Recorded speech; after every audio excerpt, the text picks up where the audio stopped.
was the first poem you wrote and you said, "Oh, I can write for real"? You don't have to say it, but when was the first time you wrote something you was like, "Oh, I'm nice"? Because when you first start writing, you think you're nice, but then when you get older, you be like, "Oh, it's like you see the Matrix. You like, I see. This is how I'm supposed to be writing like this." Man, I can't really say. I can't really say. I don't know. I mean, I felt like I always liked my writing. It was always therapeutic for me more than impressive. Most definitely. It was kind of like I enjoyed my writing. Right. But I do remember the first poem I wrote was about a girl named Woogie, one of the Johnson daughters. So never went to church with them. But yeah, man, it was a poem about how much I liked her, and that's as much as I remember. Like I thought it was, I thought it was good. You brought up some of your teachers and stuff like that. What was your favorite subject in school? English. It was definitely English, man. Yeah, it was definitely English. Like, because I love writing, man, and I still do. Like, I love writing. So English was definitely always a favorite.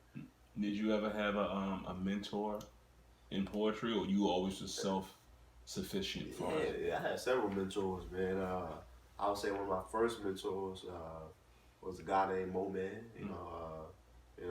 Like we don't communicate at all now. But definitely him, man. He was a dope, introduction to the poetry scene. As an adult, that was probably like my freshman year of college. But after him, we kind of faded out. Marcus Montgomery, like, oh my God, super dope. That's my guy even to this day. Marcus Montgomery, he worked at the college I went to, Pulaski Tech College, in North Little Rock, Arkansas, and he was just really dope energy, man. And we still, we're still in the same circle.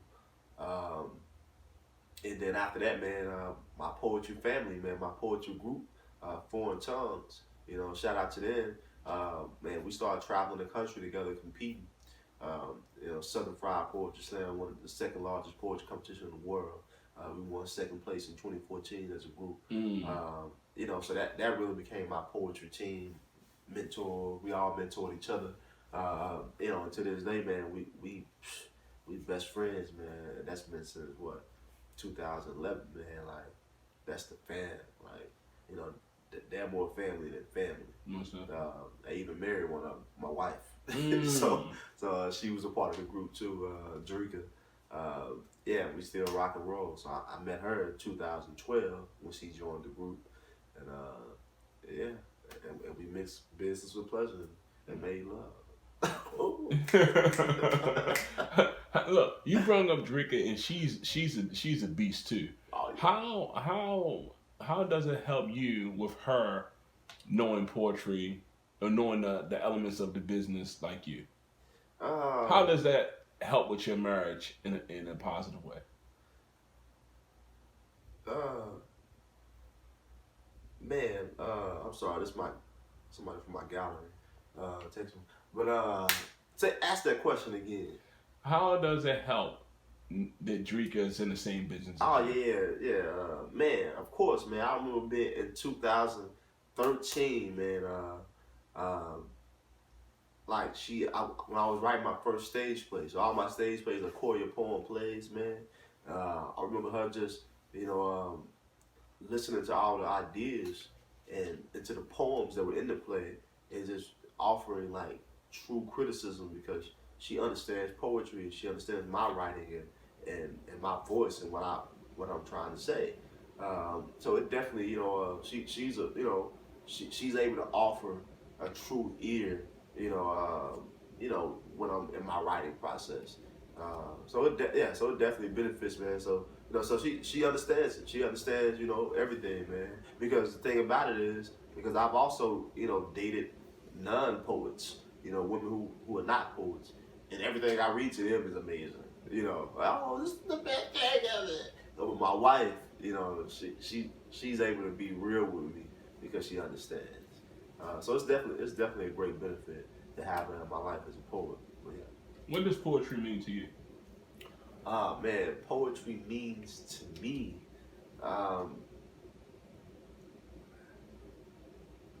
man, poetry is my life. You know, so it's not just something I do. Like poetry is who I am. Like poetry, like literally molded me into the man I am today. Like poetry is everything. Like poetry saved my life. Like it genuinely did. Like poetry, like gave me a sense of belonging in the world. I found my purpose through poetry. What was the greatest compliment a fan or peer ever said to you? Oh man, there have been so many. Man, I mean, I can't say the biggest, but there have been a lot of great moments. Or just something that stuck with you? You know, like so many people have come to me and said, you know, I needed to hear that. You know, and those are the things that really feed me. I can't even count how many people have come up to me after the show and said, man, I needed to hear that.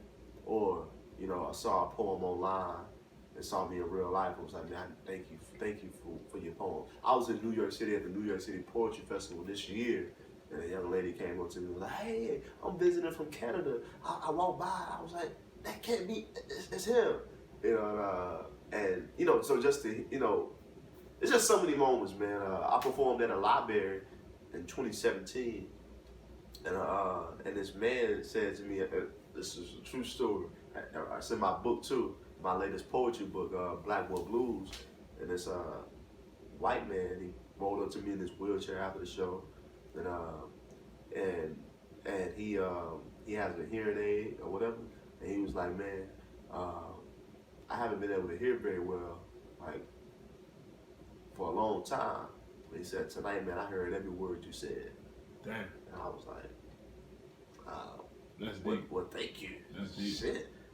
So that was, I think that was one of the biggest compliments. Like, man, you know, yeah. Like, I don't even know how much further to explain that, but that definitely hit a brother where you could feel it. So yeah. Outside of your brother, do anybody else in your family write? I mean, not that I know of. Yeah. My daughter's right. Yeah, my daughter's a dope. So I got a new a reading. So for my children's book, Joe Got Flow, make sure you get that in your life. I did a reading, a book reading for a group of youth for AETN PBS. So check that out. So it's on that Facebook.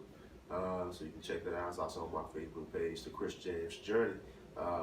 My daughter actually participated in my writing workshop in the book reading. So she wrote a poem and they interviewed her. And when I tell you, my daughter, she was using words I had to Google. But also she's an alpha student, so gifted and talented. So she's like a genius. So this is my oldest twin daughter. All my daughters are amazing, but you know. But anyway, but yeah. So you can check out her poem and all that in that AETN PBS interview. So yeah, Chastity James. Oh, do you remember the first time you got on stage and how you felt? Yeah, man. The first time I got on stage was senior year of high school. We had a ladies and gentlemen's club hosted a poetry night, yeah, I performed the poem, and it felt good, man. I cried. You know, a couple people in the audience cried. And I talked about some real life stuff in that poem. I talked about my self-esteem in that poem, and I talked about my brothers in that poem, and I let it out, and people really received me well. So that was the first time. So that was like motivation to keep it going. Did you have any fear? You know, like a good fear. You know, like just nervousness. I still get nervous when I get on stage. And why is that? I mean, I don't know. It's, I don't know. I haven't really thought about it. Like, why is that? I don't know. I guess there's, maybe intentions. Maybe, hope that people will receive you the way you want them to receive you. Yeah. I think it's just being in your own head. To be honest. What is your what influences your writing? Man, what influences my writing, man? Just Just everything around me, man. Like, so my message is identifying the odds against you so you can create solutions to overcome them. So that's what, so that's what really inspires my poetry, my writing, is the struggle around me. And, and that it's possible to overcome all that. So yeah, I'm a photographer too. So looking into my photography, I capture struggle. Yeah. Out of all the experiences you had in life, what experience gave you the most to draw from, to write from? What experience gave me the most to write about? Is it relationships, your brother? What? It was. I know it's life itself. Bro. Yeah, I mean, it was definitely my childhood. But again, when I wrote that stage play, The Odds Against Us in 2013, like all of that, so that stage play, it was, so it's about the reality of urban youth, but from their own perspective. I felt like, everything that I experienced as a young person, and everything that my students in that alternative school was experiencing, had never had a chance to be talked about. Like when I became a daddy at 16, I lost my virginity at 12. Nobody asked me why or how it made me feel or any of that. And the same thing with many of my students that I worked with at that same school I went to years later. A lot of them were 13 and pregnant, 15, and depressed out of their mind, like dealing with shit that they didn't know how to deal with. So all that inspired the stage play The Odds Against Us, which is one of my proudest pieces of work yet. And I'm actually rewriting it, now.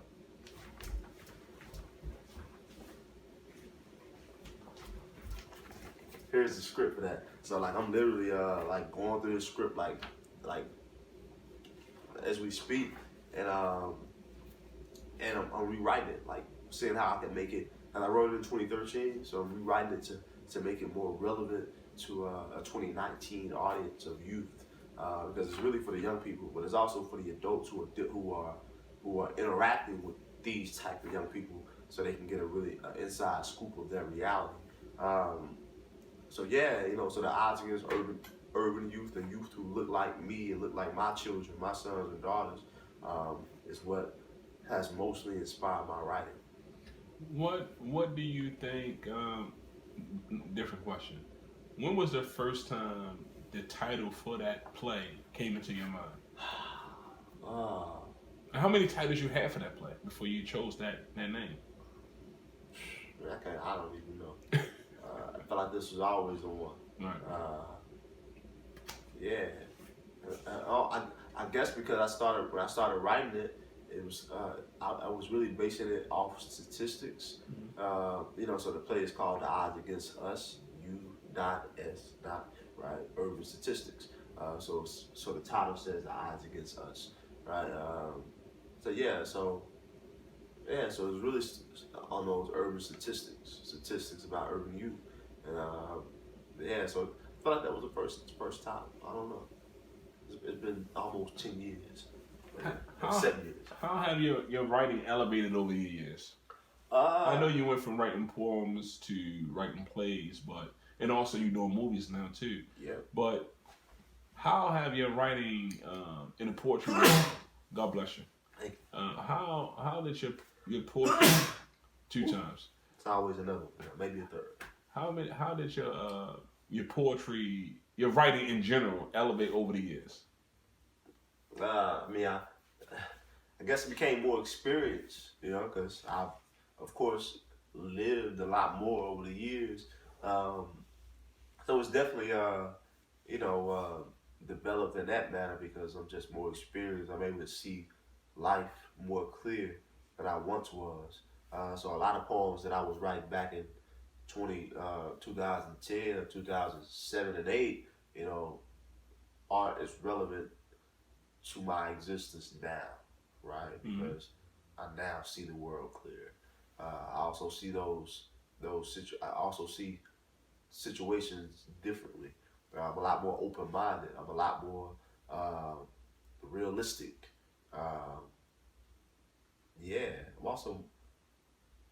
I'm just more realistic. I'm about to say I'm more of an asshole now, but I'm just shit.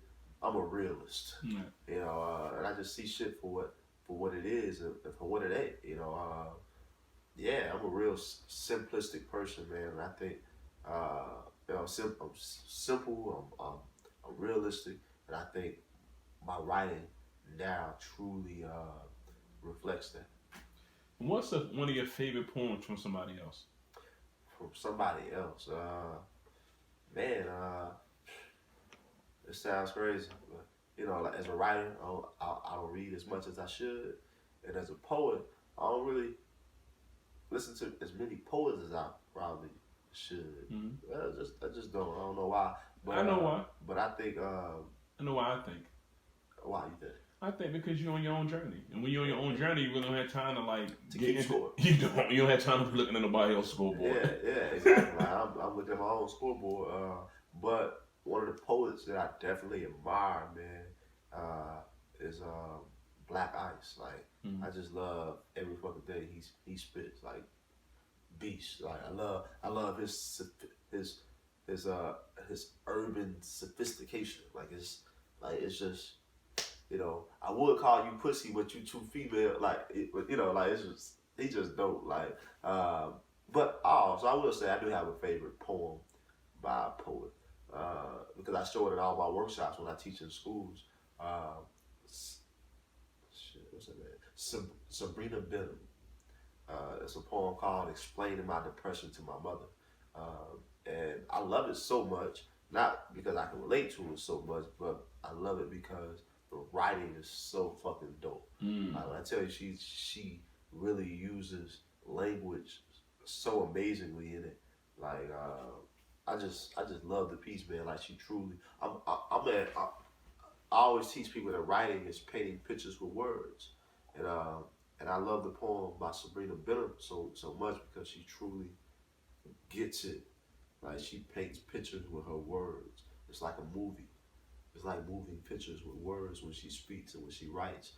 So I would say that's probably my favorite poem by another poet right now. What's your favorite spot to perform in outside of your art gallery, of course? Your favorite place you perform? State? My favorite place that I've performed so far. I'm indifferent right now because to be honest, man, don't tell nobody.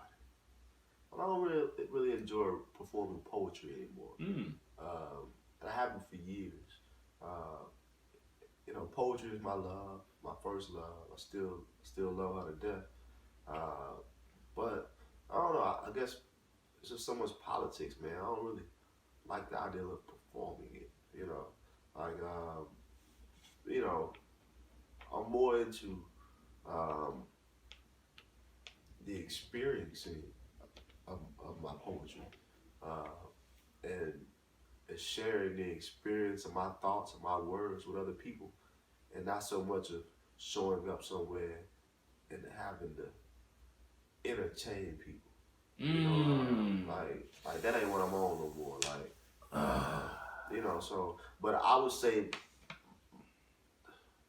the place where I probably most enjoyed experiencing my poetry with other people. I would say it was in 2017 at the library. It was the Lehman Library, man, in North Little Rock, and back in my hometown. Actually, I've done a few library shows and tours that were like really well attended, and I feel like, man, those were like probably like the best shows that I've experienced. Like I don't know, I just feel like they were intimate. They were the audience was mature, and they wasn't coming for a certain thing. Right. Like they were coming to truly enjoy literary art. Right. So I would say that, man. But my wife and I talked last night about like what makes me the most happy, and I responded, it's my stage plays. My stage plays are all poems. Like every scene is a poem, and seeing those performed is what makes me happiest, because I get to see my words, my vision come to life by other actors, by other poets. But also I get to sit back and see the audience respond to it and be moved by it, and to be impacted or inspired or challenged in some way by my work. When you say the politics of poetry, I understand exactly what you mean. I believe I understand exactly what you mean for us. Get on stage and feel like you dare to, instead of the audience coming to hear your piece, they actually come in here with their legs crossed, like, okay, now impress me. Is that what you're talking about? Repeat that. Instead of the audience coming to receive the gift that you have to offer them, they come to, with their legs crossed, like, okay, now impress me. Is that what you're talking about? You ever go to some shows where it feels soulless? They don't feel like alive, like you're not talking to people who are actually coming to hear you. Are you talking about that? Opposed to the intimate feeling you felt when you go to the library, when everybody's really here just to listen and receive the blessings you're giving them. Yeah. Am I saying I feel like, like with a lot of poetry shows now, it's like, and I've heard poets say it, and it really irks me. Like, I go to a show with other poets, and they'll be like, they don't respect you if you read your poem out your notebook or off your phone, and so poets feel intimidated to come and just read something that they wrote, because truly it's our expression. Like, we do it for the art, but I guess it's really the community that certain poets are creating. Like, it's not even the poets. Like, we create the climate of the room, or the community, or the way in which the audience is going to receive what we offer.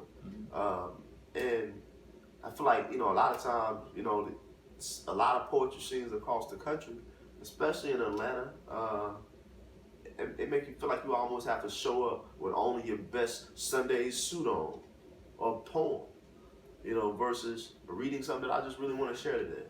Like, I gotta come in and do the poem that's gonna get the most snaps or the most whatever, to be welcome to your stage, or whatever. But also, because of that climate, because of that type of expectation that certain scenes or communities of poets are creating, poets also believe that they gotta exist like that, and they gotta follow that robotic state of existing. So I hope I answered that clearly, but that's what I feel like it is, and that's what I'm not turned on by.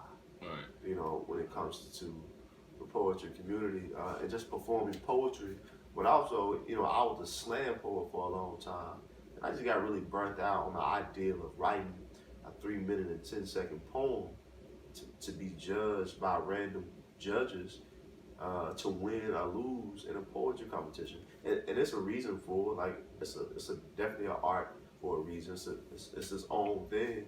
But again, I'm in a space where I just truly want to impact somebody. I want to inspire somebody to choose to live tomorrow through my poetry, and to win. Yeah. That's real. Yeah. That's real. So I get it. I get where you at. Yeah. You in it for a different purpose, opposed to just being the man on the scene. Yeah. That ain't what I meant. If I compete with nobody. Right. You want to compete with yourself and your journey. I compete with myself, man. I ain't keeping score. I ain't looking at the scoreboard. I'm winning on my own. And that's how you really win. When you're not looking at the scoreboard, you just keep shooting and shooting and shooting and shooting. And now when you get older, or when you die, your kids and your grandkids and your great-great-grandkids look at the scoreboard and look at what my granddad did. That's how you really score. Yeah.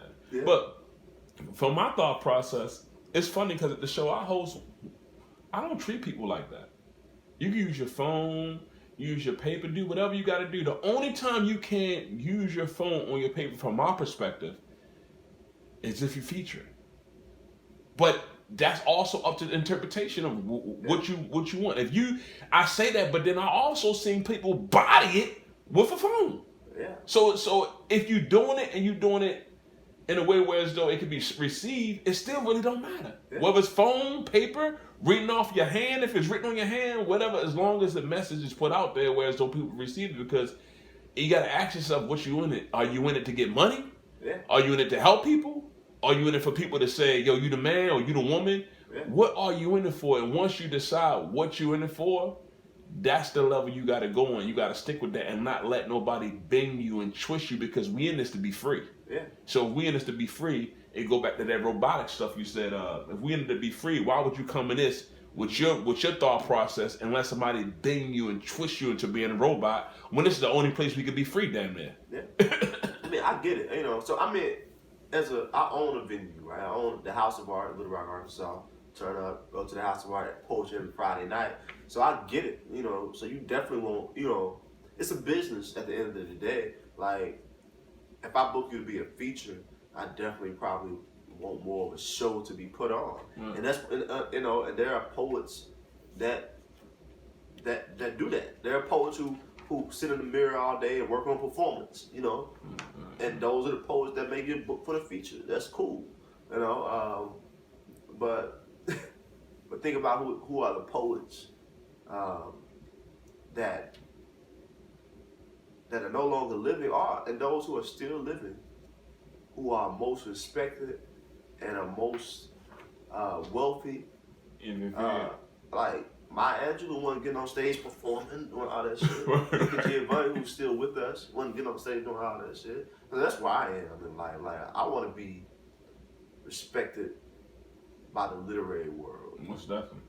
And not so much by the performance poetry world. Right. So I guess that's where I'm at. Like, I'm just like, I want to write some shit and somebody in Israel read it, and it's like, damn, that fucking, oh my God, I needed to hear that. Right. Like, that's where I'm at, man. Like, I want my name to be beside the Mayas and the Langstons and the Nika Giovannis and and the Ngomas and Ngoma Hill, super dope poet who's still with us in New York City.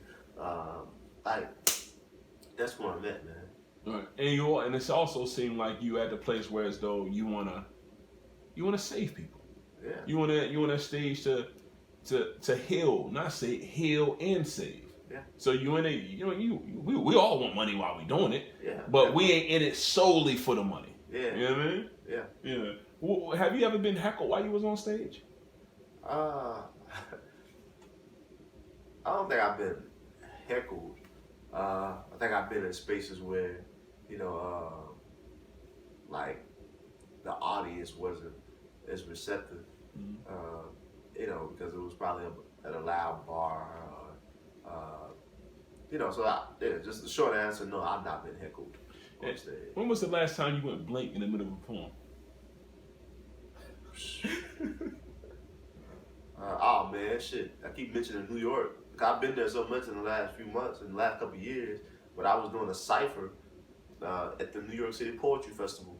On the last day of the festival, it was like 6 of us in the cipher, and I tried to spit a poem, in the cipher that I ain't spit in years, and I just went, shit. I'm gonna do something else, yeah.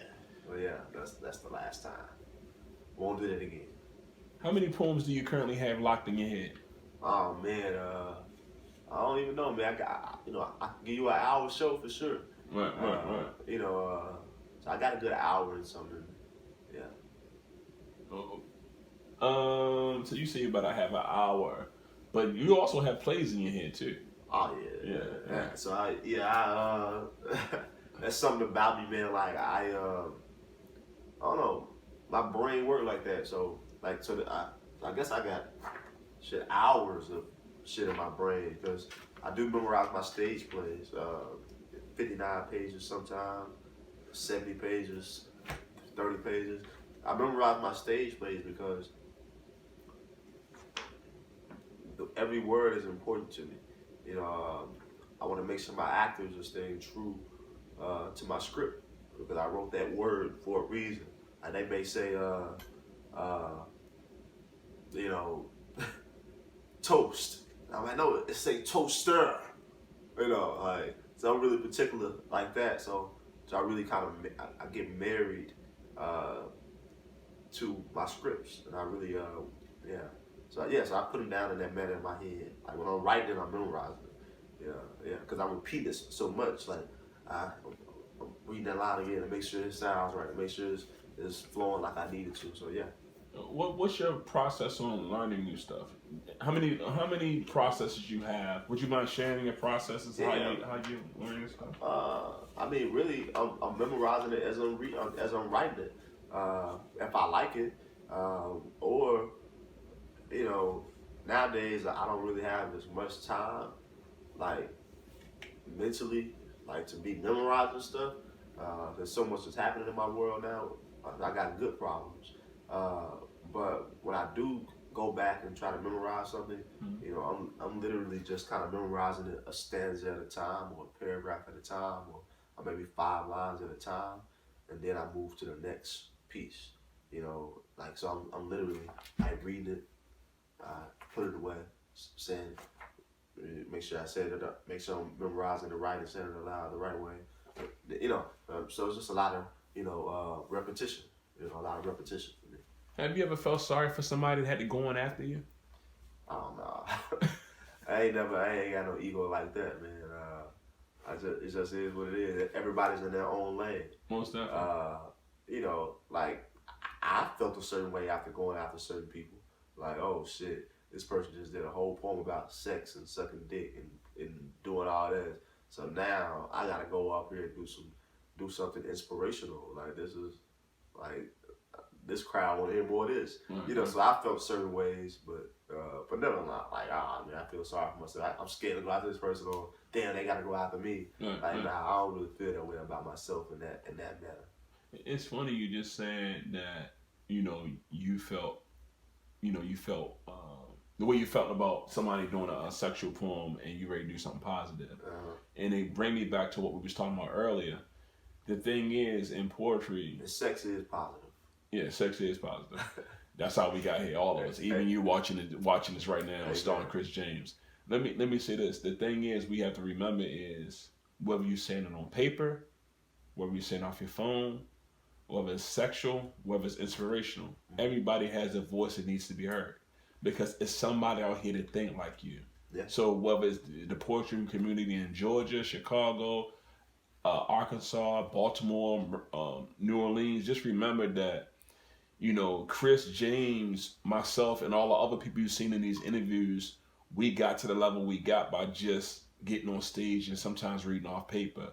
You can say it with your legs shaking, you can say it with your voice crack, but as long as you say what need to be said, and if you want to aspire to be a spoken word artist, you just keep doing it, and you keep doing it. You don't do it by not getting up there and not reading off your paper. Yeah. You do it by just fighting through the fear and not worrying about who went before you or after you, and just doing what you need to do, and that's how you get there.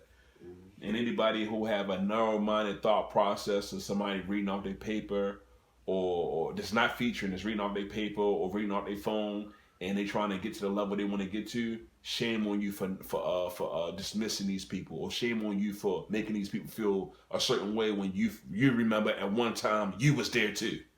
You know what I mean? And also to the poets out there and the writers, man, you need to really decide what you want to be and how you want to be received by the world.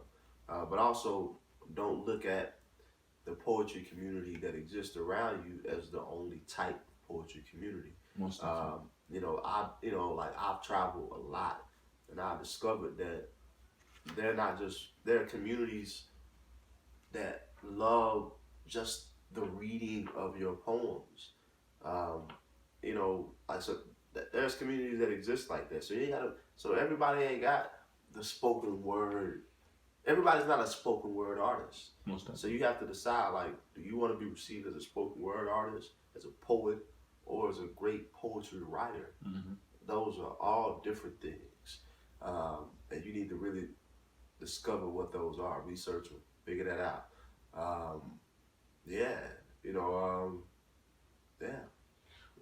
That's my word on that. So really figure that out. What advice would you give your younger self? Because right now we know where you at mentally, but what advice would you give yourself at the 16-year-old you, the 15-year-old you? What would you give that advice to that younger man, that younger version of Chris?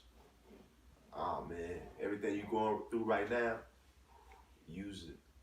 Use it as fuel to the fire. You know, shit.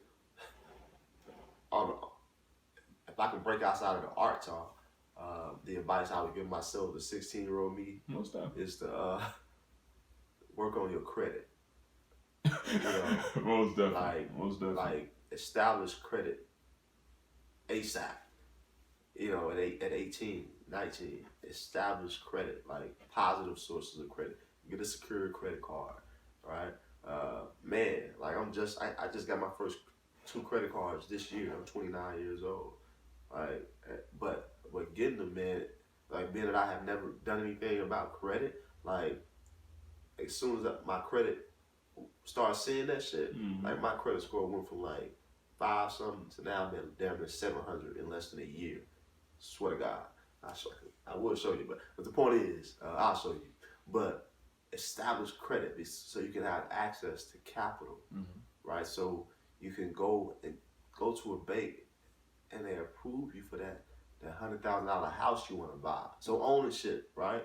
Or for that loan that you want to invest in a stage play, or in a or in your photography business, or in whatever that you want to invest in. Like establish good credit, so you can fucking experience life the way that everybody else, all the other successful people can. Like get access to that capital, to that money. Establish your credit, 16-year-old Chris James. Well, I'm gonna ask you a couple more things. We're gonna get out of here. What was I'm going backwards a little bit now, but I apologize. What was your first feature? Where was your first feature? And walk me through how you think you did now that you're older. My first poetry feature. It's probably the first show I threw. I was the feature. Man, it was January 2010, and I was whack, man. Like I did it at Studio Indigo, which was normally a club, but Teresa Baker, the promoter, she let me rent it out. I packed it out too, though. Like those first time shows, you can pack them out easy because everybody wants to see what you got going, to either hate on you or to support you. So it was packed, man. But I saw some old footage on it, man, on this old camera I had, and I did really horrible. So that's what, yeah. My poetry was really mediocre. I didn't really know what I wanted to say back then. I was just saying what I thought should be talked about in the poem. I was woke, semi-woke. You catch me 8 years ago, I was the wokest motherfucker you ever met. So woke that I was asleep. There's a lot of folks out here so woke you sleep. Wake up.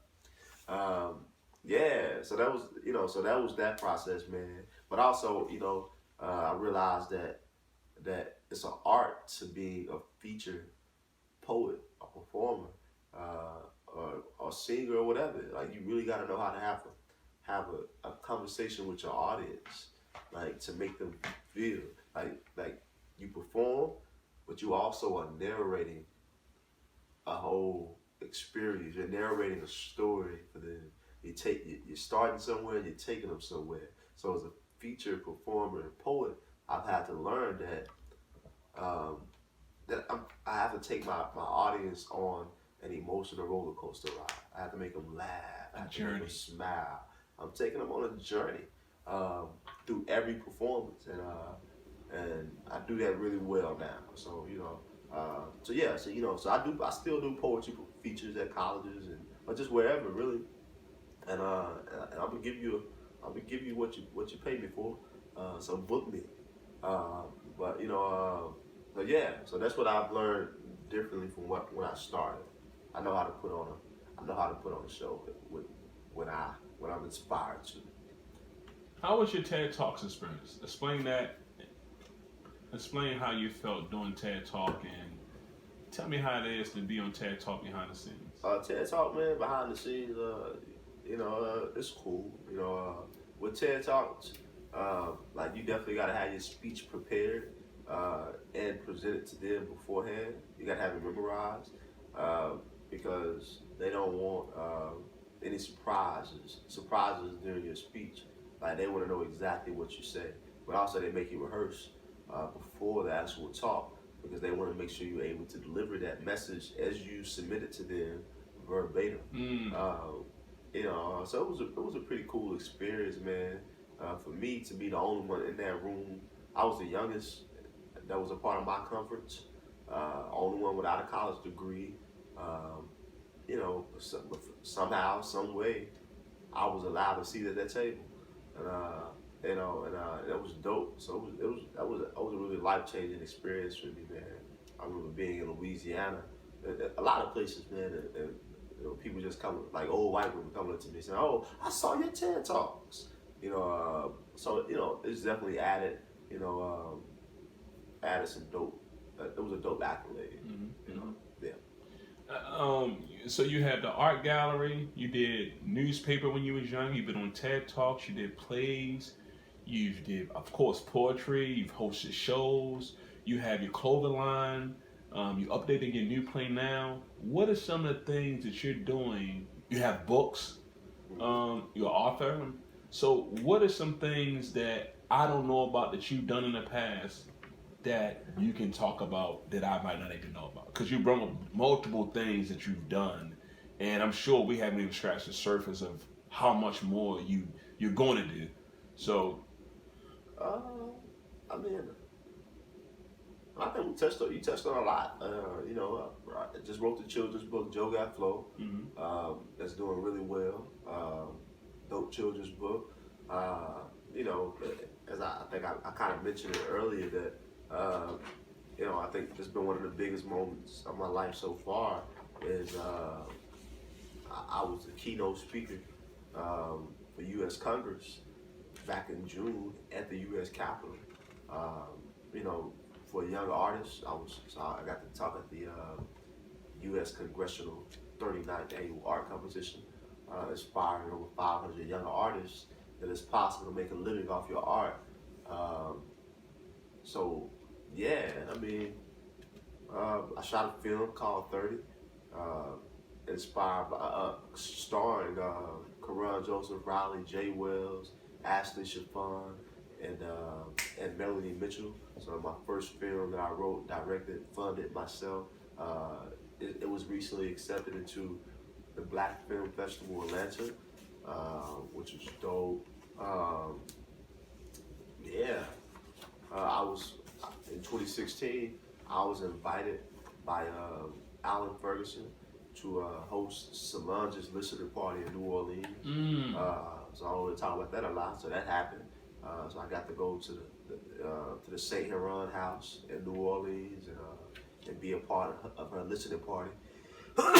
So that was dope. Walked up on that opportunity by a chance of shooting shots. I was hooping at the basketball court, and Alan Ferguson, super dope director, film director, was playing basketball. He's also the husband of Solange. He hit me up and asked if I would come host a listening party in New Orleans.